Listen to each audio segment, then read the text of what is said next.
Hello and welcome to Umineko When They Cry.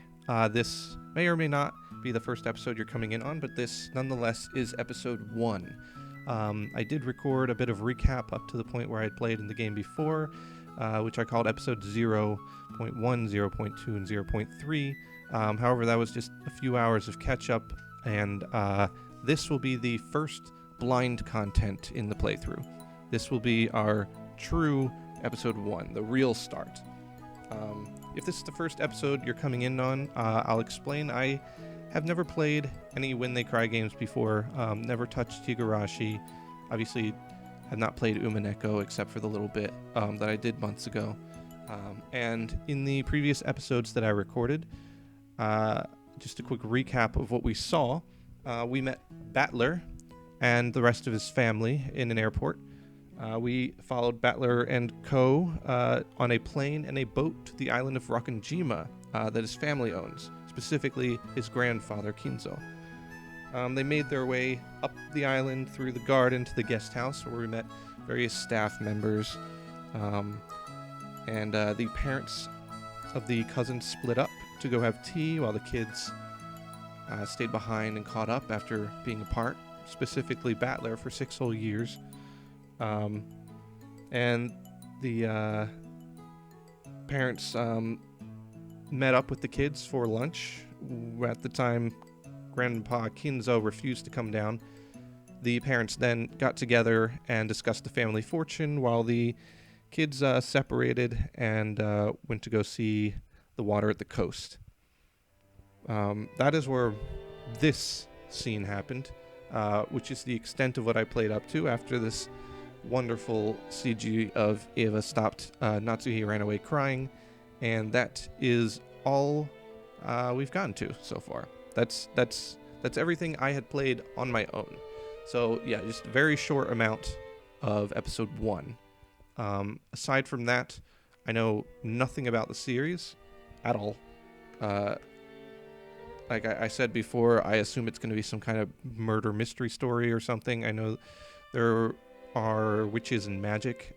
Aside from that, know next to nothing about this. Now, when I recorded the recap episodes, I did the very unfortunate thing of recording when I was quite tired. I thought I could because it was stuff I already read before, so I didn't think I'd need, full brain power going. Of course, that did not make for very engaging content, of course, because who wants to listen to a zombie read out lines? So I apologize for that, but we're getting in today with blind stuff. I am pumped, I'm ready, and I'm excited to finally be moving forward into new content. So, I would like to discuss my theories on what we saw in those first 5 to 6 hours of gameplay, and what I think has the potential to be important. What I think has the potential to be key information that could come back later. So let's get into that a bit. Now, there is a lot, almost everything connects to Kinzo. I mean, almost everything. Specifically, as soon as we started, they immediately go into the alcohol he drinks, constantly relating it to its poisonous green color. If we're talking specifically the constant relation of the alcohol to poison, I'm going to assume that's more of a metaphor for how the alcohol is literally killing him. I don't think there's anything necessarily behind the fact that the alcohol, is such a strange color and they keep coming back to it. I think that's just because the alcohol is just rotting him out from the inside. It's one of the key things that is killing him right now. And so they keep relating it to almost like a poison. Genji also, the head butler, did drink some of the alcohol at one point, so I don't think it's necessarily some insane liquid that's got something weird going on with it. So Kinzo is always in his study, refuses to come out almost entirely, because he's doing research with grimoires and black magic. Now, we do know that magic is probably going to be a thing in this visual novel. So it is debatable how much of the quote-unquote research, or his family, his family would say quote-unquote, because they think he's just up there being completely delirious and wasting his time, but maybe there's something to it. Maybe he is actually doing legitimate research into something magical. Speaking of magic, he does go on quite a bit of a rant as far as he kept relating magic and risk. He was almost trying to explain the rules of magic in this world, and I don't know how much of it to take at face value, because he is obviously a disturbed man. I don't know if he was actually explaining the rules of magic in this world. Now, I don't remember exactly what he said, but if I recall, it was something along the lines of the greater a risk you take, the more potential something magical has, the more magical potential an action has, or something along those lines. Very much equating magic and risk together is something that's inherently connected, and something that affects each other. Now, Kinzo is obsessed, to say the least, with Beatrice. That is not debatable. He is completely and entirely obsessed, to the point where he locks himself up and just screams her name, wants to see her face one more time. I think Beatrice somehow drove him insane. Whatever is going on, whatever we don't know about his past, I don't think he's insane and therefore he's obsessed with Beatrice. I think it's the other way around. Beatrice the witch somehow drove him insane. Something went on there that kind of really messed with his mind. We did hear a lot about Kinzo's past, about his business fortune, and how much luck he had when he took over the family after the earthquake back, some 60, 70 years ago.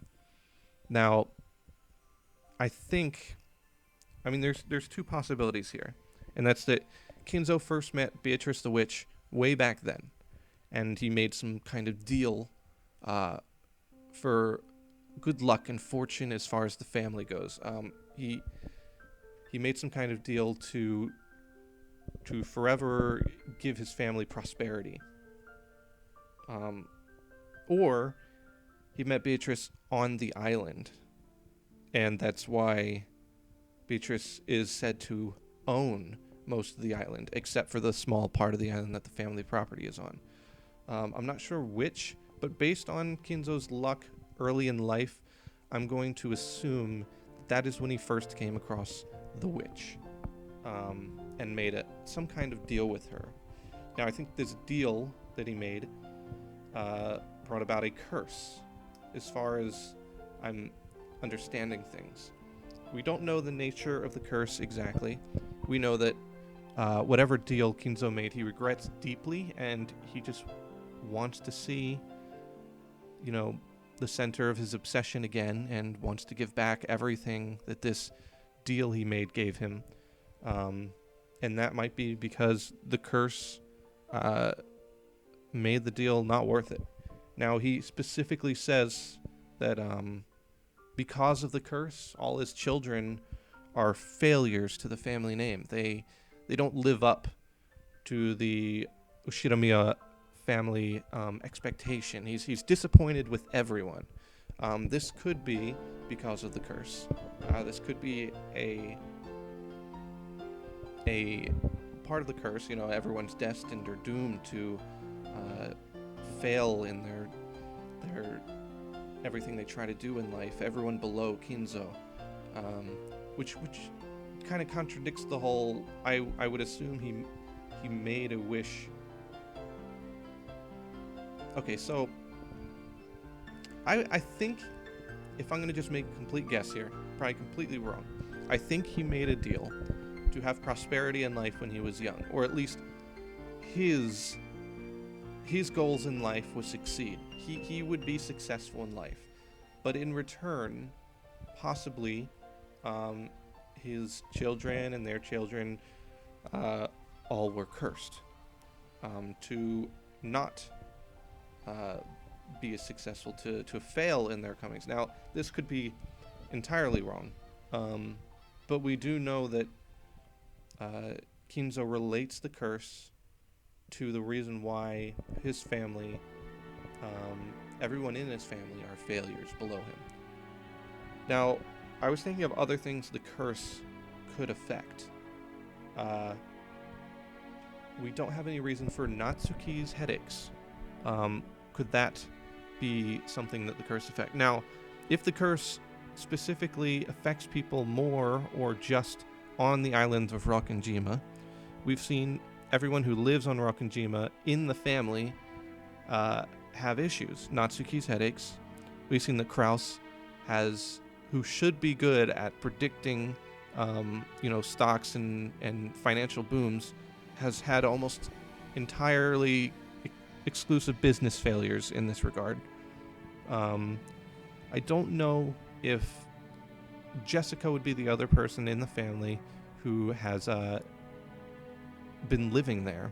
I don't know if there's something that we're going to learn about her that we might be able to relate to the curse, saying, oh, that was her being affected by the curse. If the curse is,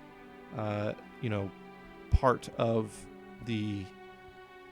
or affected, if people affected under the curse are affected more on the island or something. Now, this might just sound all completely dumb. I'm just trying to guess, trying to go along with things. We have the people who live on the island, Natsuki and Kraus, specifically have been having bad luck lately. Incurable headaches, business failures. As for the rest of the family, we don't know too much about them and whether they've been succeeding or failing financially. We do know Battler ran away from his father. For the only reason we got is that he said he'd never forgive Rudolph for what he did to his mom. We don't have anything more than that to go on.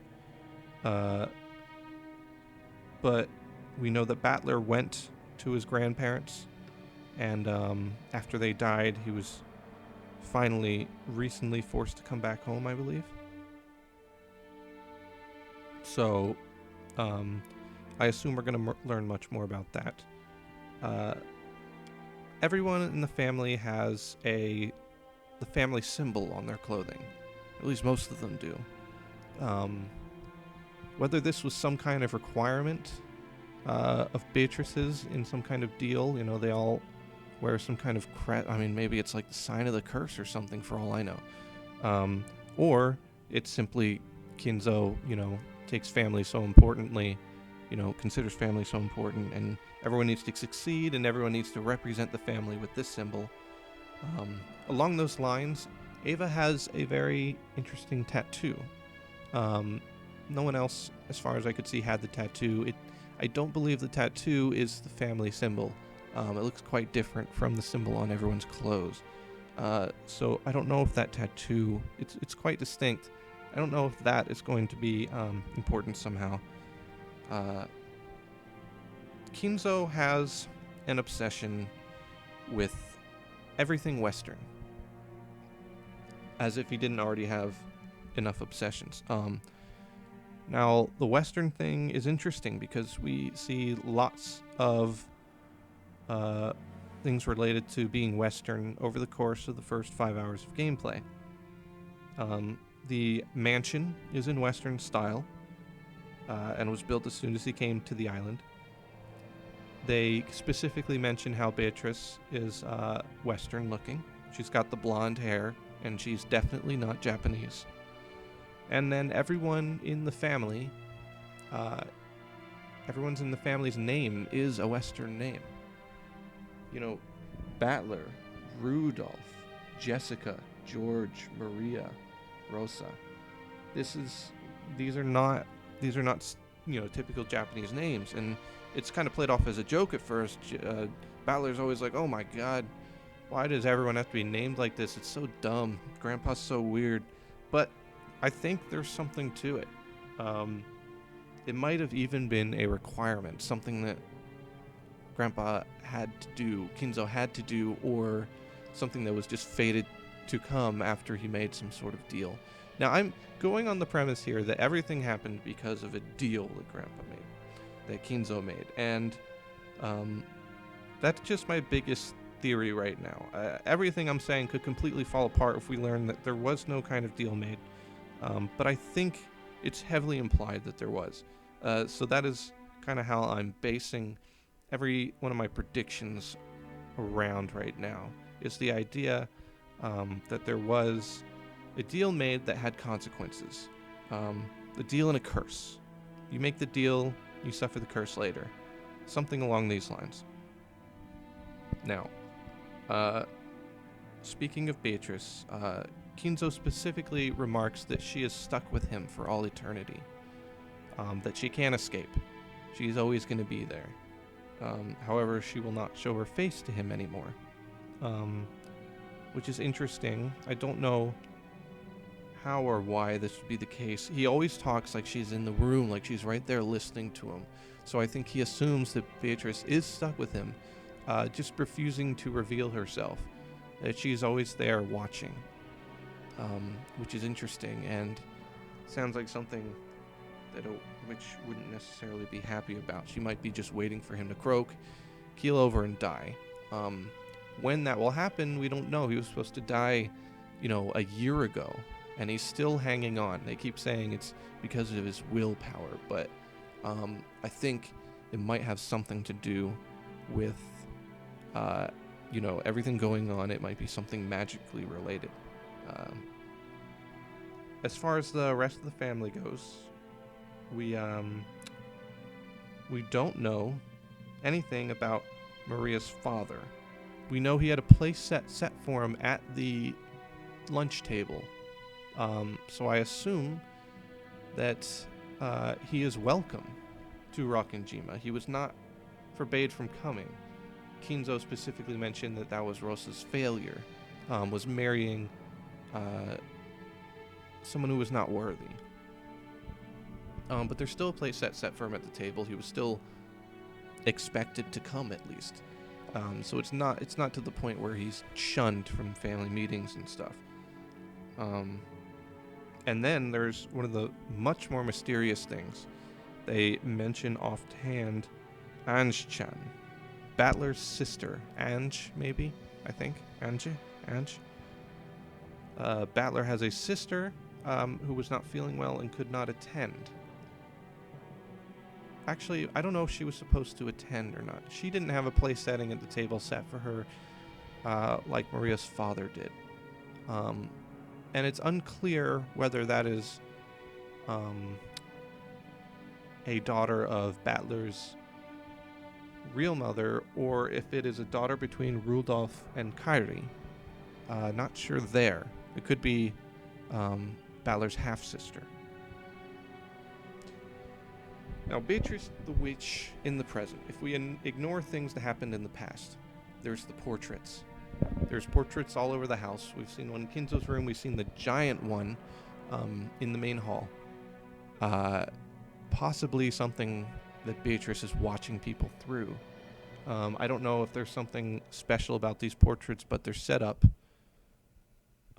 because Kinzo has quite the obsession. But they were only just recently set up, like within the past year or two. Why now, Kinzo? Why have these portraits made and set up now? You've been delirious for quite some time more. You've been obsessing about Beatrice for quite some time more. So why are we just making the portraits now? Obviously they said the children's tale about Beatrice and how she owns most of the island and only the Ushiromiya family owns a small portion of it off to the side. And everything else, the forest that kids get lost in and never return from, is Beatrice's land, the witch's land. There are lots of little things that relate to Beatrice the Witch, or at least where it's implied that it's somehow related, such as the shrine being struck by lightning. It's no longer there. Maria was very upset about this. Maria noticed it first, and she was not having it. She got in a real way on the boat ride over when she noticed the shrine was no longer there. The seagulls are no longer around because of the coming storm. We know a storm is coming. The kids who just left for the beach shouldn't be out long. But a coming storm, metaphorically, obviously has a lot of meaning to it. So not just in the literal sense, but literally everything that's going to happen is on its way, just looming over and creeping towards us. So I do like that kind of imagery. Now, Kumasawa, she was about to tell a story on the boat, and Jessica immediately said, "No, this is not the time, stop." And Kumasawa said, "Okay, I overstepped my bounds." Don't know what that was about, but I assume it was probably witch related. Probably Beatrice related. Kumasawa-san is very suspicious. Now, I might be reaching here. This might be done for the sake of just, exposition to the audience. But multiple times now, 2 or 3 times, we see things happen, and then the camera kind of pans over to the hallway. And Kumasawa starts explaining to no one out loud, to the reader, almost breaking the fourth wall, telling the reader what the situation is. She started explaining the situation about Shannon. She started explaining the situation about Natsuhi. We got a complete overview and a complete understanding of what the situation was, not because the story naturally brought us there, but because Kumasawa told the reader. It's very strange. She knows a lot, probably because she's been there for a long time, but she's giving us exposition directly. It's not narration. You see her sprite on the screen. She's looking at us and she's talking to us. Like I said, I could be reaching here, but that definitely stuck out to me as something that, didn't seem quite right. There's something strange about it. Canon and Shannon's line, "After all, we are furniture." This is quite the extreme mindset to have for a servant. Now, I don't know if this is just how Kinzo runs his staff, if that's just, what he teaches them while you're here. Family is everything. The staff are furniture. You follow every whim of the staff. It's a real possibility. We saw Shannon, not move a muscle when Battler was going to violate her. Unfortunately, she just sat there and was going to take it because he's part of the Ushiromiya family. She doesn't fight back against that, which is scary to think about. It's pretty scary. So if that's it, if it's just, Kinzo is extreme in that way, then okay. Otherwise, I don't really have any information to make any guesses on what else it could mean, or why that's a thing, why they have to believe they're living furniture. But I guess if there's anything more to that, we will see it down the line. There was a lot of emphasis on the garden, specifically in regards to Goda, the butler. He's the newest butler, but he met everyone in the flower garden. He made a dish specifically relating to the flower garden. This could be a stretch. I'm just saying there's been a lot of focus on the flower garden specifically, so I don't know if there's any significance to that. But yeah, I mean, that's pretty much close to everything I really wanted to talk about here. There's lots of little things, and probably a lot of what I talked about here is, completely just side details and not things that are going to be important later on. But I would assume a few of these things will definitely come back and be key information that possibly it was good to pay attention to, good to make note of here. So other than that, I said I was going to look up voice actors during my recap episodes, but I decided, for the sake of avoiding spoilers at all costs, I'm not going to do any sort of looking up for this game. No Googling, no nothing. Some shows are crazy that you type in the name of a character and immediately it tries to autocomplete it to, Bob Smith death. If you just type in Bob Smith, you instantly spoil on the fact that they fucking die. I don't know if that necessarily is something that would happen with this game, but I'm not going to touch anything related to the game as far as research goes, because I don't want to be accidentally spoiled on anything. I'd like to figure out the game on my own without any help, and I'd like to really immerse myself in this experience without any sort of outside factors affecting my views or opinions on things. So I will not be looking up voice actors, although it's so tempting because I do really like to do that. But now we are here. It's finally time to move forward into never before read content for myself, which is really exciting. I've been ready for this for a while, and I can't wait to move forward. So, let's see, one last thing. I did get reminded by my buddy Zach to read some things that I skipped over in the recap episodes that I personally have never read. Specifically, the episode description and the family tree character information. So, we are going to start with that right now. Right, so I did not read this before. Episode 1, Legend of the Golden Witch. Welcome to Rokkenjima. The Golden Witch extends her heartfelt greetings. Please take it easy and relax for the time being. There's no need to think overly hard about any of this. Well, too late. Quietly accept all that is about to happen. That is all that is being asked of you. The difficulty level is standard. We might as well at least start by taking the easy road. Oh, well, good they set the difficulty to standard. Yeah, I'm sure we'll be moving on to ultra-violent, an ultra-violent playthrough after we finish the standard difficulty. Now, we are going to move forward and read the character descriptions. If I just load where I left off.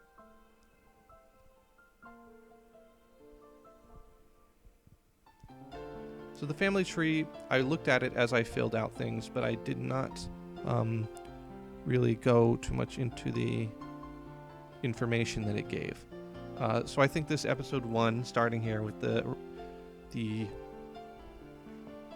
blind content, would be a perfect time to read this through for my first time. So we will start with the head of the family, Ushiromiya Kinzo. The aged head of the Ushiromiya family. Even though it has already been announced that he has just a few months to live. He is brimming with energy. Though he amassed a vast fortune in the past, he never made any announcements regarding the inheritance, which worries his children. He is strongly influenced by the West, and is a rabid fan of the occult. His study is packed with mysterious grimoires. Okay? Ushiromiya Kraus. Kinzo's first child. As the oldest of the 4 siblings, he led the family conference. However, the other siblings think he is trying to get all the inheritance for himself, and this further strains the tensions between them. That is the last scene we saw for sure, as that was exactly what happened. He is a real estate investor and has put a lot of money into the development of a resort. However, his results have been harshly criticized. So yeah, the other siblings have all kind of come down on him, accusing him of using Kinzo's funds rather than his own to fund his developments and everything. Ushiromiya Natsuhi. I think she's a character. I'm really interested in Natsuhi. even past the headaches, she seems like someone who genuinely cares about the family and stuff. As far as female characters go, I haven't really thought about putting people like in order of like who I'm most interested in.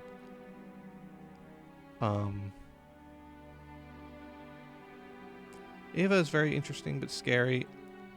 I think I want to know more. Like, if I had to choose one character to know more about right now, for some reason it'd be Natsuki, which might be a strange answer, considering, we've seen more interesting things from others are more mysterious, but there's something about her that I just wish I had more information about. Krause's wife.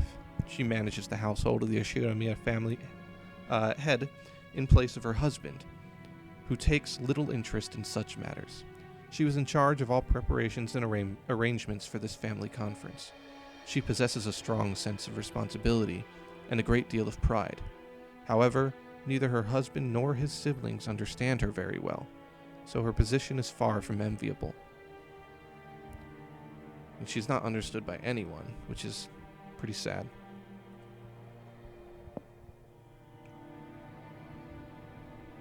Ushiromiya Jessica, Krause and Natsuhi's daughter.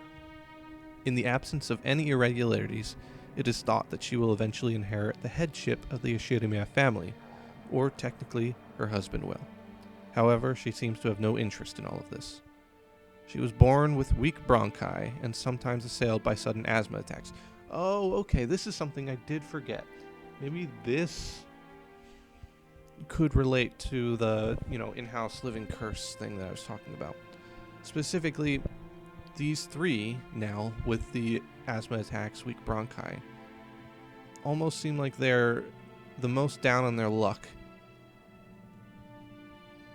They seem to be in the worst place out of the rest of the family, and they're the ones that live in this house where a so-called curse is nearby. So I think that could be part of it. I had forgotten about that. I think that was just mentioned in a line. It's very interesting. Okay, now we go down to Eva's side. Ushiromiya Eva, Kinzo's second child. She is hostile towards her brother Krause and opposes him whenever she can. From issues dealing with the family fortune to the question of who will succeed the family headship. Well, I mean, she's one of the people least... I mean, I remember they were talking about, when Natsuhi and her were butting heads, and then Kumasawa came in and kind of explained things. The fact that she had,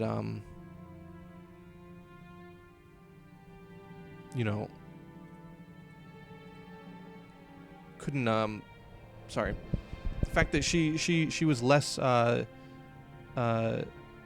worthy to take on the headship of the family next to Natsuhi, because Natsuhi could not produce an heir. That made a whole thing where Eva was able to get clout back in the family and gain power again, because she was able to have George before Natsuhi could have Jessica, which was interesting. Sorry, it sounded like a complete brain fart there. Okay, Eva.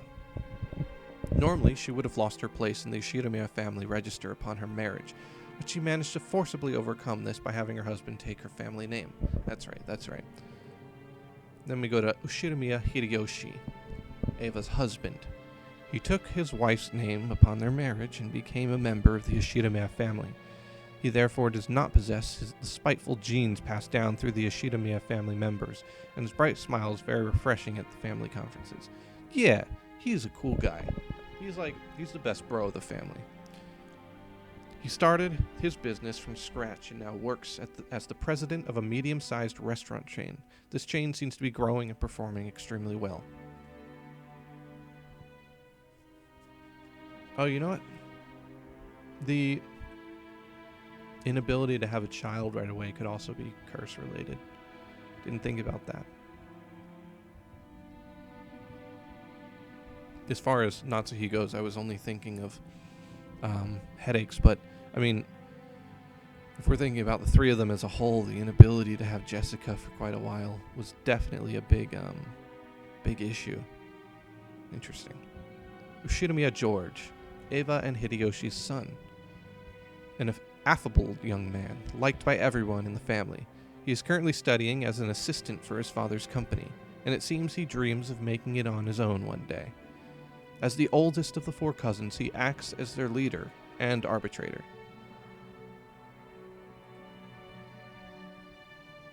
Ushiromiya Rudolph, Kinzo's third child. Along with his sister Eva, he intends to make his voice heard during the family conference to prevent their oldest sibling, Kraus, from keeping all the father's wealth for himself. His former wife, Asumu, I don't think they said that name yet, passed away 6 years ago, and he married his current wife, Kairi, shortly after. Interesting. So, Asumu, Battler said he would never forgive Rudolph for what he did to Asumu. And it happened 6 years ago, exactly when Battler ran away from home. So something revolving around Battler's mother's death is something he's extremely angry at his father about. The old bastard. Rudolph, the old bastard himself. Okay, Kairi, Rudolph's second wife. She had already worked alongside him for some time before the death of his first wife, at which she openly took the position of his wife. That's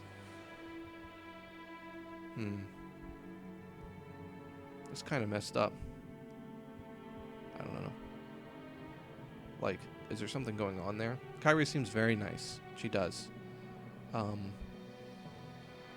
But that's still a little, like, eyebrow raising. The whole, like, oh, you were right there.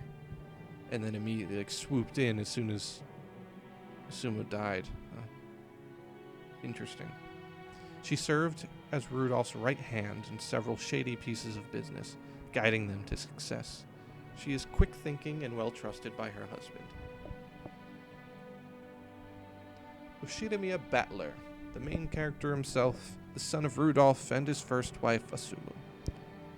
When his father married his second wife shortly after Asumu's death, Battler rebelled and went to live with his grandparents on his mother's side. However, both of these grandparents passed away, and he has now returned to Ushiromiya after 6 years. Right. This family conference is a chance for him to renew his friendship with his cousins after a 6-year gap. And finally, Ushiromiya Rosa, Kinzo's fourth child. She is by far the youngest of the four siblings. It seems that this gives her a weaker position at the family conference. She manages a design company, but she has yet to start taking it seriously, and its financial situation is far from favorable. By far the youngest, huh? Okay. Interesting that she has, like, a blonder haircut. I don't want to throw out, like, stupid, crazy-ass theories that are, fucking dumb. But, I'm just thinking, like, the hair color is kind of similar to Beatrice's. She's the youngest child by far. Just, I don't know if there's anything going on there as far as a connection from her to the witch, like, I don't know. I don't even know what I'm saying. I'm just throwing out stuff. Let's see. Ushiromiya Maria, Rosa's daughter. Her father's identity is unknown. Oh. Really? I could have sworn they said that they had a place setting for him at the table. So it's not just unknown to us, it's unknown to everyone. Or at least to... Why did I forget about that? That probably was said, and I just completely glossed over it. And that's kind of bad, considering I've read through the thing twice now. Oops. Okay. I gotta make changes in my notes for that. Father unknown. She can't shake off the habit of speaking like a young child, which often earns her a scolding. She has no interest in studying or making friends, but is very interested in things concerning the occult and black magic. Alright, Kinzo 2.0. Thanks to her excellent powers of memorization, she knows all kinds of obscure trivia. Interesting. She's also into the occult and black magic. I feel like there's something really fishy going on here between Rosa, Maria, missing husband, Rosa's looks, Maria's occult and black magic. There's something here. There's something going on with the curse up here. Something going on with Battler's mom. Whoops. I think Ava's part of the family is like the least fishy, I think. As far as I can tell. Other than like she has this weird tattoo. The least fishy as far as like things to go on. Everyone here has issues that might be curse related. There's the whole Battler's mom dying, running away, immediately are marrying Kyrie here. And then there's Rosa's looks, Maria's occult black magic obsession, like Kinzo, and the unknown father. I'm very interested to see what that's all about. Alright, so for non-Ushiromiya family members, attending physician Nanjo. Kinzo's attending physician and longtime friend. He once ran a hospital in Nijima, but he turned it over to his son and now enjoys his old age in peace. Now that Kinzo's constant suspicion has reached extraordinary heights, Nanjo is one of the very few people he trusts. Thanks to Nanjo's big-hearted nature, he's been able to continue his friendship with Kinzo despite the latter's tendency to fly into a rage at the slightest provocation. I mean, they do seem like friends, but also there's some times where Kinzo does not want to see Nanjo, and he's like, only give me Genji. Servant Genji, the leader of the servants who work for the Ushiromiya family. He has served Kinzo longer than any other, and is the person most trusted by that old man. Yeah, they did say Genji's been around for like half his life, which is insane. Since he serves Kinzo directly, Kraus and Natsuhi think of him as being a spy for Kinzo. Interesting. You watch what you say around Genji, or at least they think you do. We will go from oldest to youngest, starting with Kumasawa on the bottom row here. Servant Kumasawa. This elderly woman is a part-timer who, though she has quit her job several times along the way, has served the family for a great many years in total. Quit her job several times along the way, huh? She's crafty and more than competent when it comes to performing her duties, but because of her chattiness and love of rumors, she is not highly regarded as a servant. Yeah, don't say your secrets around her. Also, I'm still watching you, Kumasawa. You're suspicious as fuck. Servant Goda, a servant hired as a cook. He hasn't served this family long, but through his earlier jobs and previous experience, he has cultivated the talent for entertaining guests. Because of this, he is very highly regarded as a servant.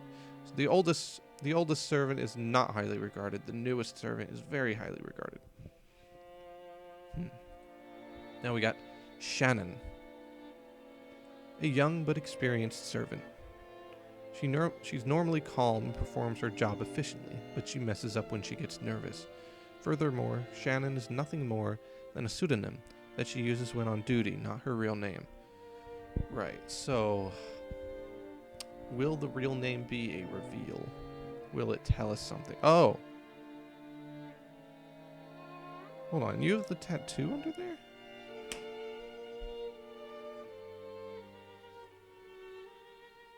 It's not the same as Natsuhi's. Does anyone else have any visible tattoos? I don't think so.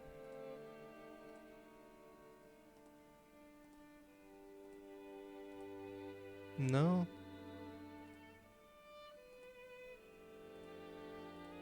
No other visible tattoos. Interesting. And that is the standard family... That's the standard family crest under there. The family symbol that she has tattooed onto her leg. So the one thing that everyone else would have on their clothing. Why does she have it tattooed? There's something about the symbols. Specific people not having them.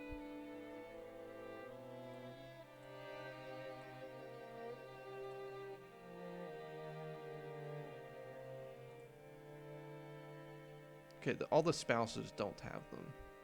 So it's only blood-related people in the family. But then you have it. Under your skirt, on your thigh. What is that about? Right? None of the, Okay. Genji also has the symbol. So only blood-related, Ushiromiya family members have it. Then Genji. And Shannon has a tattoo. I mean, not even Ava has it as a tattoo. She's got it on her clothing. This is something different on her. At least I think it is. Hold on.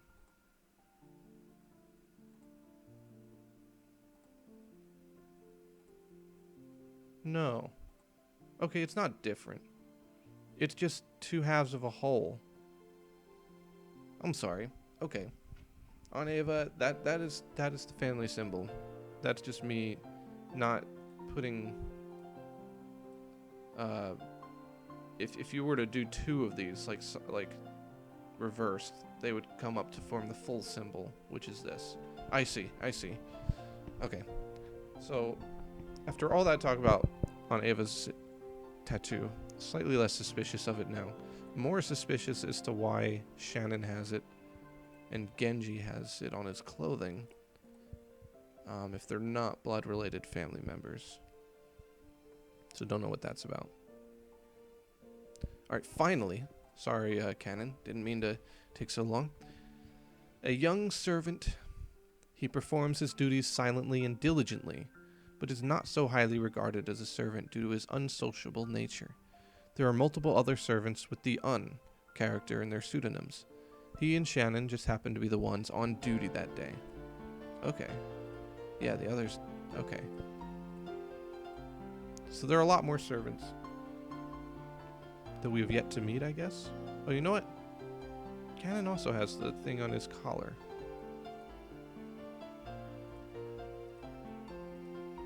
So 3 of the servants have the symbol. I still find it so weird that Shannon has it tattooed rather than on her clothing. Okay. Where are we at for time? Okay. You know what? That took about 50 minutes here. I think I will call it for this episode and begin our blind playthrough on episode 2.